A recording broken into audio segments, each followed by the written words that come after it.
السلام علیکم ورحمۃ اللہ وبرکاتہ۔ بسم اللہ الرحمن الرحیم۔ السلام علیکم کل المسلمین فی الدنیا والآخرہ۔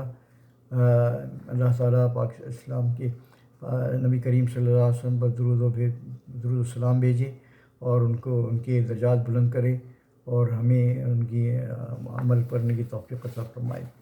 پاکستان منزل بہ منزل کا سلسلہ جاری ہے۔ آج جو ایپیسوڈ آپ کے سامنے پیش کیا جا رہا ہے یہ مئی 1963 کے واقعات پہ مشتمل ہے اور اس ایپیسوڈ کا نمبر 195 ہے۔ جو لوگ اس ایپیسوڈ کو دیکھ رہے ہیں یا اس کو سن رہے ہیں، میری ان سے گزارش ہے کہ وہ اس کو زیادہ سے زیادہ لوگوں میں پھیلانے کی کوشش کریں اور اس کو ڈسٹریبیوٹ کریں اور سبسکرائب کریں تاکہ پاکستان کی سلامتی کا پیغام گھر گھر پہنچ سکے۔ مئی 1963 کا سب سے اہم واقعہ جو ہے وہ یہ تھا کہ پاکستان اور افغانستان کے درمیان سفارتی تعلقات بحال ہوئے۔ 28 مئی 1963 کو شاہ ایران رضا شاہ پہلوی کی کوششوں کی وجہ سے پاکستان اور افغانستان کے درمیان سفارتی تعلقات بحال ہو گئے۔ تعلقات کی اس بحالی کا اعلان تہران میں ایران کے وزیر خارجہ عباس آرام نے کیا۔ پاکستان اور افغانستان کے یہ سفارتی تعلقات 6 ستمبر 1961 کو منقطع ہوئے تھے۔ پاکستان میں افغانستان کے نئے سفیر ہاشم میوندیال مقرر ہوئے اور اس کے بعد سے پاکستان میں سفارت خانہ کام کرنے شروع کر دیا۔ یہ بھی بہت بڑا ایک واقعہ تھا اور ہم لوگ ایرانیوں کا شکر گزار ہیں کہ انہوں نے پاکستان کی اس معاملے میں مدد کی اور پاکستان اور افغانستان کے تعلقات دوبارہ بحال ہو گئے۔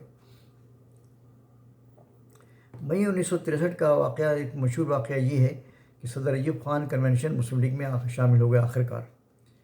23 مئی 1963 کو صدر ایوب خان نے مشرقی اور مغربی پاکستان دونوں صوبوں سے کنونشن مسلم لیگ کا 2 آنے والا رکن بننا منظور کر لیا اور کنونشن مسلم لیگ میں باقاعدہ طور پر شامل ہو گئے۔ چند ماہ بعد 24 ستمبر 1963 کو ڈھاکہ میں منعقد ہوئے والے کنونشن مسلم لیگ کے اجلاس میں صدر ایوب خان کو اس جماعت کا صدر منتخب کر لیا گیا۔ مئی 1963 کا ایک مشہور واقعہ یہ ہے کہ مشہور ادبی رسالہ فنون جاری ہوا۔ مئی 1963 میں نامور افسانہ نگار، شاعر، ناقد اور صحافی جناب احمد ندیم قاسمی نے ایک ادبی جریدہ جاری کیا جس کا نام فنون رکھا گیا۔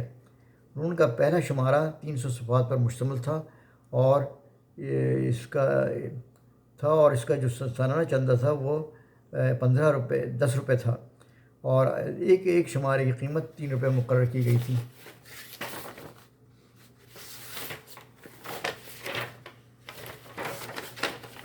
دو مئی 1963 کو امریکی وزیر خارجہ ڈین رسک نے صدر ایوب خان سے ملاقات کی کشمیر کے موضوع پہ، لیکن کوئی پیش رفت نہ ہو سکی۔ 3 مئی 1963 کو ہردرمی اور ضد اور اس ہردرم بھارتی وزیر اعظم نہرو نے وادی کشمیر کو بین الاقوامی کنٹرول میں دینے سے انکار کر دیا۔ 7 مئی 1963 کو صدر ایوب خان کے ذاتی حکم پر 8 سیاسی رہنماؤں کو گرفتار کر لیا بغاوت کے الزام میں، اور کسی الزام میں نہیں، بغاوت کے الزام میں، ٹریچری کے الزام میں گرفتار کر لیا۔ ان 8 سیاسی حکمرانوں میں زید ایچ لاری تھے، محمود علی قصوری تھے، عبدالستار نیازی تھے، میاں طفیل محمد تھے، عبدالمجید سندھی تھے، محمود الحق عثمانی تھے، نواب نصر اللہ خان تھے اور خواجہ محمد رفیق تھے۔ گرفتار شدہ سیاسی لیڈروں کی رہائی کے لیے ایکشن کمیٹی کا قیام عمل میں آیا۔ 9 مئی 1963 کو گرفتار شدہ لیڈروں نے مشروط رہائی سے انکار کر دیا۔ 9 مئی 1963 کو ہی صدر ایوب نیپال کے 4 روزہ دورے پر کٹھمنڈو روانہ ہو گئے۔ 10 مئی 1963 کو سنگاپور کے سربراہ مملکت انچے یوسف بن اسحاق مختصر دورے پر کراچی تشریف لائے۔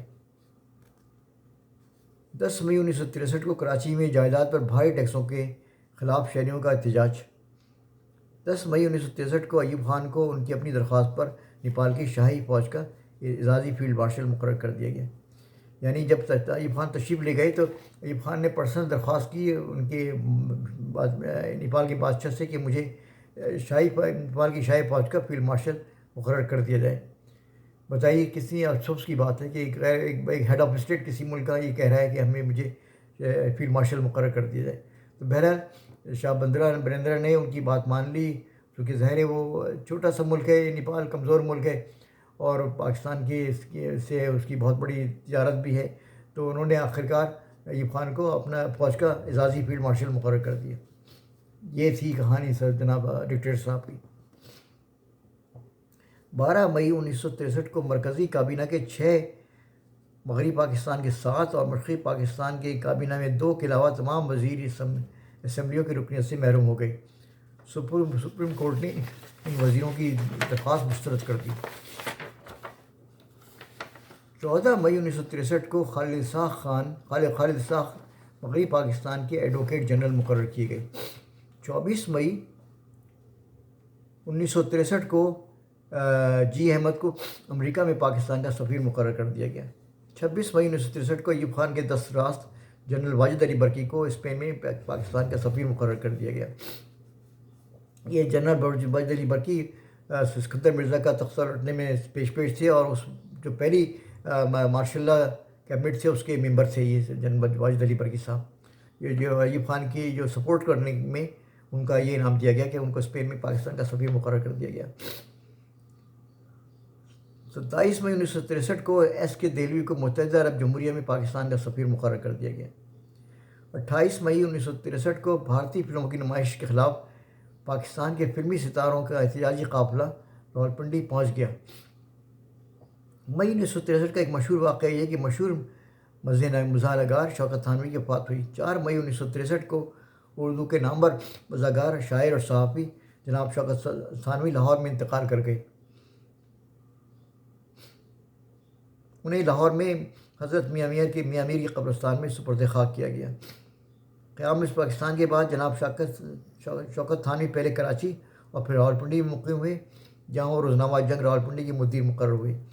روزنامہ جنگ میں ان کا کالم وغیرہ وغیرہ اور پہاڑ تلے قارئین میں بےحد مقبول تھا۔ انہوں نے اپنی سوانحات ماں بدولت کے نام سے لکھی اور خاکوں کا مجموعہ شیش محل لکھا، مگر ان کی جو مشہور تصنیف ہے وہ سودیشی ریل ہے، جس سے ان کو بہت زبردست قسم کی جو ہے ان کی شہرت ملی ان کو۔ یہ واقعات میں نے آپ کے سامنے پیش کیے۔ یہ واقعات مئی 1963 کے تھے۔ اللہ تعالیٰ سے دعا ہے کہ اللہ تعالیٰ پاکستان کی حفاظت فرمائے، پاکستان کو سلامت رکھے۔ پاکستان پائندہ باد۔